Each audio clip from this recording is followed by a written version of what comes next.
Guys, Andrew here. Welcome back to Drew Tutorial. And if you're seeing the channel for the first time, special welcome to you. And in this video, I'm going to show you how to uninstall WhatsApp on your Windows 11 PC.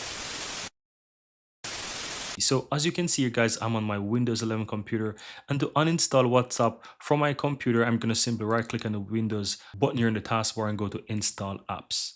Now once this is open guys, all I have to do is just simply use the search at the top and type in WhatsApp, right? You'll see WhatsApp up here, and I can go ahead and uninstall it. You already see it's up here already. So here, just simply click on uninstall, then click on uninstall again, and that's going to uninstall WhatsApp from my computer. You realize it disappeared from my taskbar as well.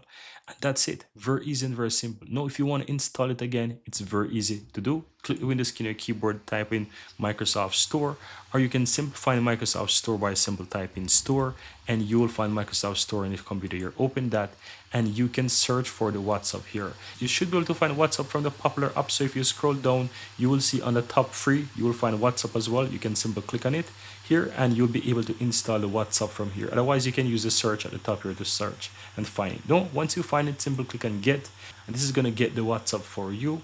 And as you can see, it's currently preparing to download, getting it, and you can see it's installing on my computer. It's very fast, and once that is done, I have WhatsApp. I can open the WhatsApp, and that's it. Now keep in mind, if you uninstall WhatsApp from your computer and then install it again, when you open it, you will not be signing. So you need to go ahead and continue the process of signing in. So yeah, I'm not going to sign in here for privacy purposes, but for you it's very easy. Just simply click and get started, and you just need to follow these basic steps here on your phone. Just simply go ahead and follow these basic steps here on your phone, and that will sign in right into your computer. And that's it guys. Very easy and very simple.